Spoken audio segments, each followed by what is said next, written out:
Hello বন্ধুরা, আজকে ইতু পূজা উপলক্ষে ভিডিওটা নিয়ে চলে এলাম। তো দেখতেই পাচ্ছ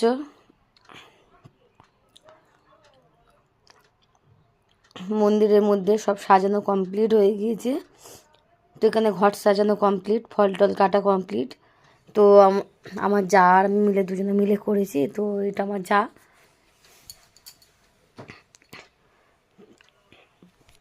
তো আমাদের এখনও পূজা আমরা নিজেরাই করি, আমরা ব্রাহ্মণ ডাকি না, কেন ইতু পূজাটা নিজেরাই করি। ইতু পূজা হচ্ছে